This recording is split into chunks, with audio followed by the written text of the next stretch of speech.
Hello, it's Wednesday the 23rd of September 2015. Good morning, it's United Kingdom Talk with myself, Chris Reardon. Well, I have been very, very busy over the last few days, boys and girls, tending my garden. Oh yes, there's still plenty to do in the autumn. And I have installed a brand new bell. Oh yes. Now, I've had about 3 wireless bells over a period of some years, I suppose, and they all just stopped working. The thing is, you don't realise they've stopped working because people come around, oh, I rang the bell. No, you didn't. Yes, I did. And then you go outside, you test it, and it rings. And then it happens again, and someone else, well, I definitely rung your bell, and you didn't, and you go out, and they just don't seem to work properly. Wireless bells. Has anyone else found this? Wireless bell problems. So I decided to take the plunge, and I purchased a bell connected with wires. So you know it's going to work, don't you? Yes. The only thing is I had to drill a little hole through my window frame with a metal, which I did. I couldn't believe it. And this gets even better. So I drilled through one side, and guess what? The drill wasn't long enough to go all the way through. And I thought, oh, I'm going to make a right pig's ear of trying to find the other side exactly where it goes through. But do you know what? I'm a DIY expert now. DIY expert. I got a little tape measure thing and measured it that way and upset it, and then I put a little dot with a felt-tipped pen. Oh, how I love the smell of those. Just a moment. Let's all get high together. Come on then. Let's all get high together. Oh, did you do that? I hope you didn't do that at school. No, I didn't. I actually didn't. But I know people who did. They'd sit there getting high, sniffing felt pens. I nearly became a felt pen dealer at school. I really did. Anyway, so I put a little mark on the door. I drilled exactly where the mark is, and I lined up the holes. I couldn't believe it. 2 holes lining up together. What would you call that? Exactly, yes. And I pushed the wire through, and I installed my bell, and it's ringing merrily away. Ding, ding, ding, ding. You want to see it, don't you? Would you like to see my new bell? Here it is. My wonderful new bell. You want to hear it, don't you? Yes? Just a moment. Oh, yes. See how loud that is, boys and girls? It's just like a telephone, isn't it? You can make it sound like a telephone. Listen. So loud! I love it! Oh, what a wonderful piece of engineering that is. I love it, dear. It's battery operated, and the batteries must last an awful long time, because generally people don't ring it as long as I do they? And it is exactly the same bell, I swear, as my nan's, one of my nans, Nanny Ryan, who was from Ireland. And she died quite a few years ago now. And she had a bell very, very similar to that, except hers was run on a transformative. Transformers, robots in disguise. Transformers, robots in disguise. Yes. So I've got the same bell as my nan now. So if you come round, please feel free to ring on my front doorbell. Thank you. Oh, the only thing is, and perhaps you could help me with a little suggestion or two here. Underneath the bell push is now a mark where the old bell push was. It's plastic double glazed. What can I put over that? I do not know what to put over there. Something, and it's got to be quite narrow, I suppose. No more than about an inch wide and about 3 inches long. I need something to put over that. Any suggestions? Send your answers now, either as a message below this short video or an email to my email address, chris@unitedkingdomtalk.co.uk. All right? Did anyone see Doctor Who? Oh, wow. What an episode for the return of Doctor Who last Saturday. And my jaw dropped open because the Doctor, I can tell you this now because it's been, if you haven't watched it now, you're well behind, dear. Although I don't know if the Australians get it quite later than us, do they? Do you lot get it later than us? Doctor Who on ABC One. Oh yes, with the three links. Yes, the Doctor. There was a boy in a field of hand mines. Now, if you don't know what Doctor Who, don't watch Doctor, you won't know it. But a hand mine is like so you've got the ground and a hand mine comes up, and it's a hand with an eye in the middle. The eye of time. Catweasel had the eye of time. Do you remember Catweasel?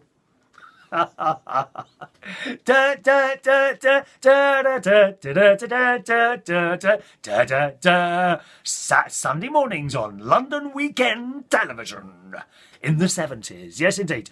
And his hand comes up with an eye. And this boy was trapped in a field of hand mines, and the doctors appeared. And the doctor says, you know, I'm going to save you and all this. And the book goes, help, help, help. And he says, what's your name, little boy? And the boy doesn't answer. And he says, go on, just tell me what your name is. And the boy says, Davros.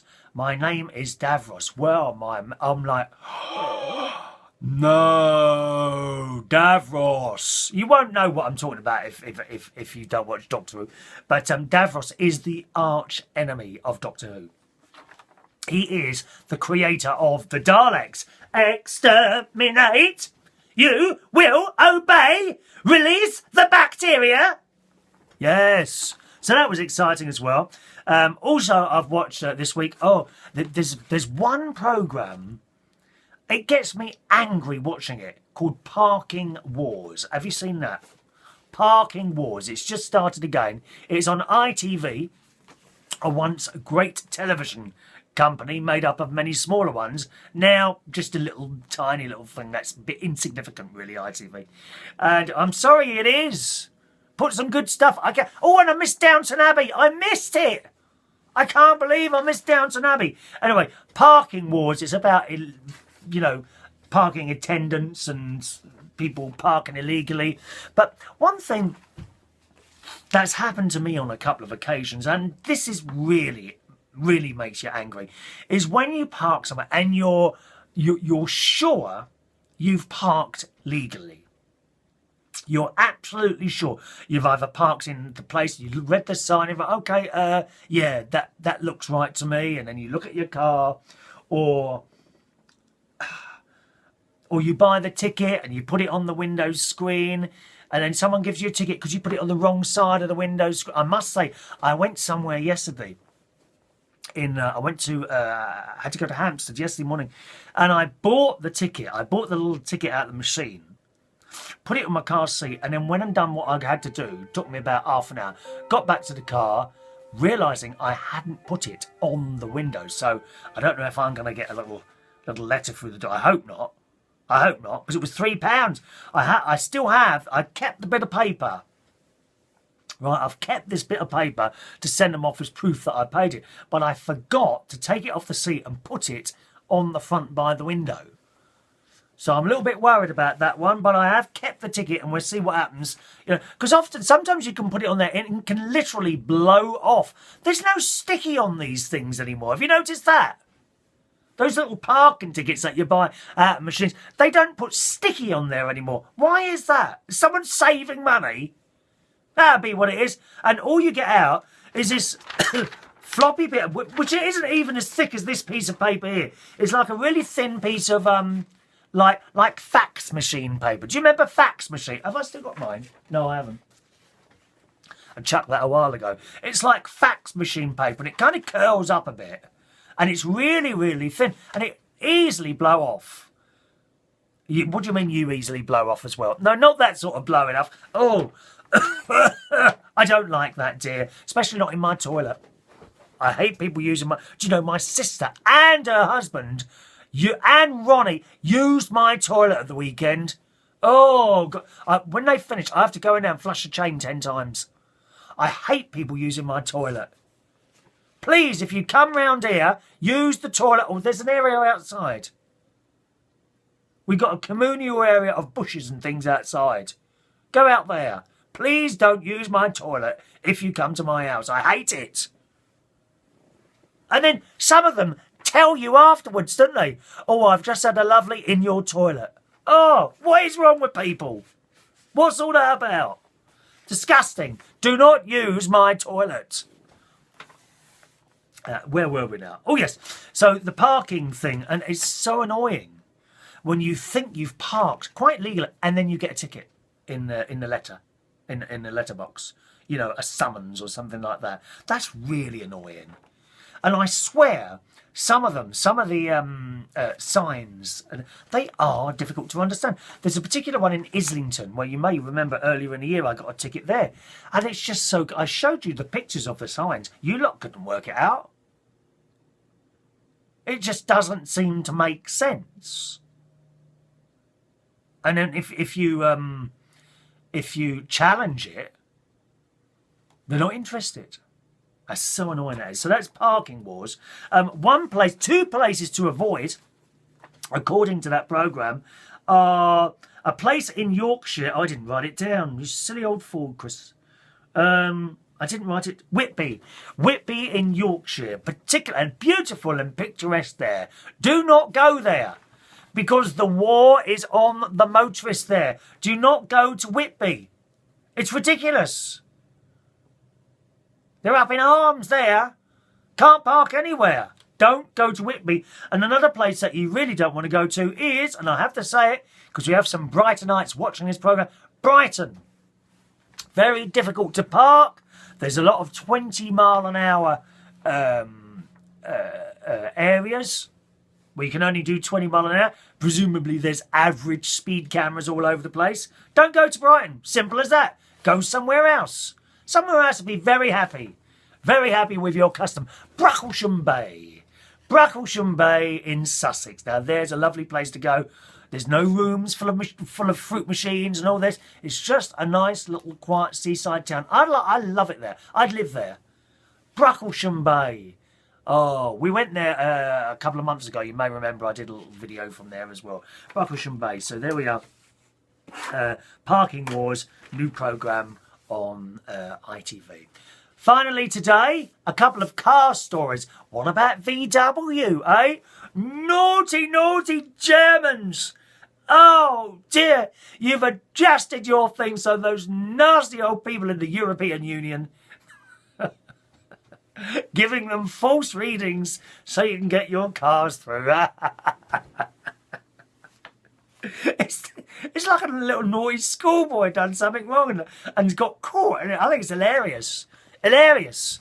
Is that all because of the European Union's emissions this and emissions that? Oh, do us a favour. We just want to drive a bloody car that's economical. That's all.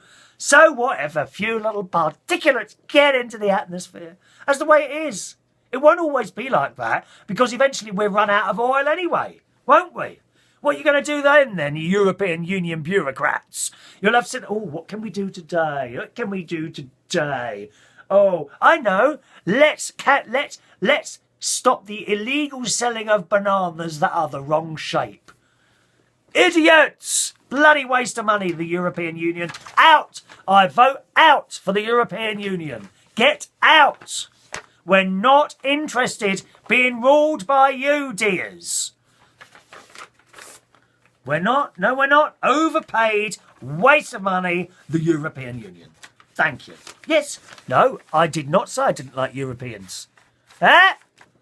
Eh? You're waiting for that, aren't you? You're waiting for something there, aren't you? Wait to scream racist. I don't hate Europeans. I do not wish to be controlled by Europe. Thank you. And that's it.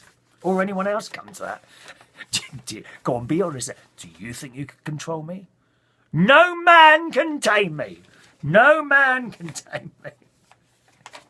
Naughty VW Germans.